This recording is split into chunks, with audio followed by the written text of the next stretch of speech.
সংগ্রামী শুভেচ্ছা।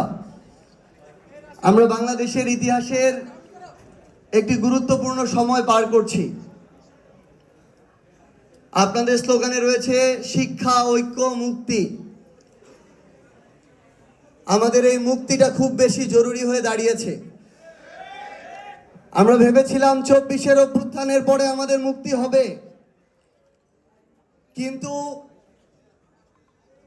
আওয়ামী লীগের পতনের পরেও বিএনপি যেভাবে নিজেদের দায়িত্বে বাংলাদেশে আওয়ামী লীগের পুনর্বাসন শুরু করেছে, আমাদের মুক্তি হতে আরেকটু সময় লাগবে। কিন্তু আমরা নিশ্চিন্তে বলতে পারি, নির্দ্বিধায় বলতে পারি, আপনারা যদি আপনাদের জায়গা থেকে বাংলাদেশের প্রত্যেকটা ইউনিয়ন এবং ওয়ার্ডে ছাত্র শক্তির এক একটি দুর্গ এবং ফোর্স গড়ে তুলতে পারেন, তাহলে আমাদের সেই মুক্তি পেতে বেশি দিন সময় লাগবে না। বাংলাদেশের রাজনীতিতে এখন নতুন করে প্রতিযোগিতা শুরু হয়েছে। দুই ধরনের প্রতিযোগিতা চলছে। একটা প্রতিযোগিতা হচ্ছে বর্তমান ক্ষমতাসীন দল বিএনপি তাদের কাজে কর্মে আওয়ামী লীগকে ছাড়িয়ে যাওয়ার প্রতিযোগিতা শুরু করেছে। আরেকটা প্রতিযোগিতা হচ্ছে তারা তাদের জায়গা থেকে নতুন করে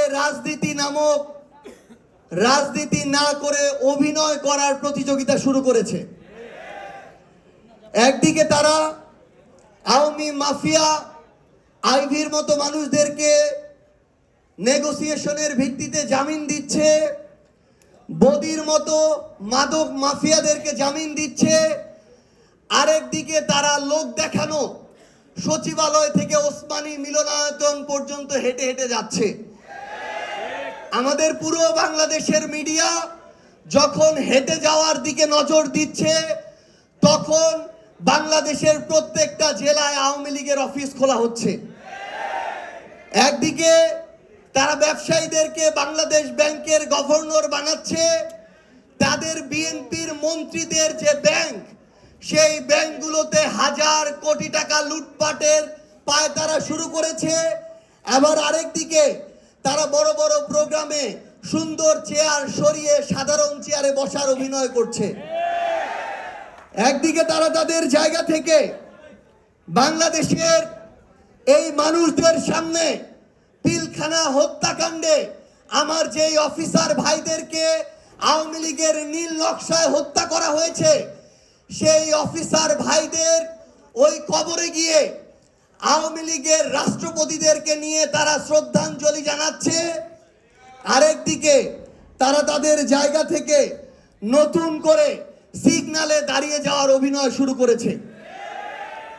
আমরা আমাদের জায়গা থেকে নতুন একটা বাংলাদেশে বিএনপির থেকে যেই ধরনের অভিনয়ের প্রতিযোগিতা দেখা শুরু করেছি, তারা যদি তাদের জায়গা থেকে সেই ধরনের বাংলাদেশ পন্থার কাজটুকু শুরু করত, তাহলে আমরা তাদেরকে নিয়ে আশ্বস্ত হতাম। কিন্তু আমরা তাদেরকে স্পষ্ট করে বলে দিতে চাই, তারা যদি তাদের জায়গা থেকে এই বাংলাদেশে নতুন করে আওয়ামী লীগ পুনর্বাসনের দায়িত্ব নেয়, তারা যদি নতুন করে সমঝোতার ভিত্তিতে চাঁদাবাজি সিন্ডিকেট চালানোর দায়িত্ব নেয়, তারা যদি তাদের জায়গা থেকে মিডিয়ায় আবার নতুন করে প্রত্যেকটা হাউসের দখল নিয়ে মিডিয়া সন্ত্রাস করার দায়িত্ব নেয়, এই বাংলাদেশে এই প্রজন্ম যারা 24-এ নেতৃত্ব দিয়েছে, তারা তাদের কবল থেকে এই বাংলাদেশকে মুক্ত করবে ইনশাআল্লাহ। আমরা স্পষ্ট করে ছাত্র শক্তিকে একটা কথা বলতে চাই, ছাত্র শক্তি বলি, যুব শক্তি বলি, শ্রমিক শক্তি বলি, নারী শক্তি বলি, এই বাংলাদেশে আমাদের মুক্তির লড়াইটা শেষ পর্যন্ত দেখে ছাড়তে হবে। বিএনপি নতুন করে যে সমঝোতার রাজনীতি শুরু করেছে, বিএনপি প্লাস আওয়ামী লীগের নতুন করে তারা যে রাজনৈতিক এজেন্ডা বাস্তবায়ন করার চেষ্টা করছে, বিএনপি, আওয়ামী লীগ এবং ভারতীয় আধিপত্যবাদকে যুক্ত করে তারা যে নতুন ট্রায়ো এই বাংলাদেশের মানুষকে দাবিয়ে রাখার চেষ্টা শুরু করেছে, এটা থেকে আমাদের মুক্তি ছাড়া কোনো বিকল্প নাই। আমরা আপনাদেরকে শুধু এইটুকু বলি, আমরা যদি এই মুক্তির লড়াইটা শেষ করতে পারি, তাহলে এই বাংলাদেশে ওসমান হাদি হত্যার বিচার হবে। আর আমরা যদি শেষ না করতে পারি, তাহলে আমাকে আপনাকে এই বাংলাদেশে অসংখ্য হাদিকে জীবন দিতে হবে। এই জন্য আমাদের একটাই কাজ, আমাদের এই সংগঠনটাকে, জাতীয় ছাত্র শক্তিটাকে বাংলাদেশের প্রত্যেকটা জেলা, উপজেলা, ইউনিয়ন, ওয়ার্ডে নিয়ে যেতে হবে। তারা জাতীয় নির্বাচনে ইঞ্জিনিয়ারিং করে, তারা ভোটটাকে পরিবর্তন করে, গণনায় ফলাফল পরিবর্তন করে তাদের জায়গা থেকে ক্ষমতায় গিয়েছে।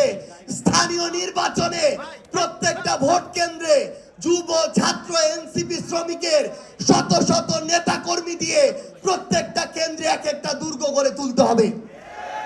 ভোট দেয়া থেকে শুরু করে ভোটের ফলাফল প্রকাশ হওয়া পর্যন্ত কেউ যদি ইঞ্জিনিয়ারিং এর চিন্তা করে, তাদের কর্মী থেকে নেতা পর্যন্ত সবাইকে ইঞ্জিনিয়ারিং এর সর্বশেষ ভবিষ্যৎ চোখে আঙুল দিয়ে দেখিয়ে দিতে হবে। আপনাদেরকে শুধু আহ্বান করব, আমাদের এই মুক্তির লড়াইটা কঠিন হয়ে যাচ্ছে, কিন্তু এটা অসম্ভব নয়। এই অসম্ভবকে আমাদের যে কোনো মূল্যে বাংলাদেশের জন্য, মানুষের জন্য সম্ভবের দিকে নিয়ে যেতে হবে।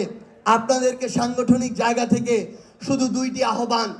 এক, এখান থেকে পুরো বাংলাদেশে ছড়িয়ে পড়ে আগামী 1 বছরে আমাদের একটাই লক্ষ্য হবে, বাংলাদেশের প্রত্যেকটা জেলা, উপজেলা, ইউনিয়ন এবং ওয়ার্ডে ভোট সেন্টার ভিত্তিক আমাদেরকে কমিটি গড়ে তুলতে হবে। অন্তত 101 জনের ছাত্রর একটা ফোর্স বাংলাদেশের প্রত্যেকটা ভোট সেন্টার কেন্দ্রিক থাকতে হবে। একইভাবে যুব এনসিপিরও থাকতে হবে। এবং আরেকটি অনুরোধ করে শেষ করব, সেটা হচ্ছে আমাদের নিজেদের মধ্যকার বোঝাপড়া তৈরি করতে হবে। আমরা যদি নিজেরাই নিজেদেরকে বিভিন্ন ছোটখাটো মনোমালিন্য আর বিভাজনের কারণে একে অন্যের প্রতিপক্ষ হিসেবে দাঁড় করাই, তাহলে আমাদের নিজেদেরকে সংকটময় পরিস্থিতিতে পড়ার জন্য অন্য কাউকে লাগবে না, নিজেরাই নিজেদেরকে সংকটের মধ্যে ফেলে দিব। কিন্তু আমরা সেটা কি করব? আমরা কি সেটা করব?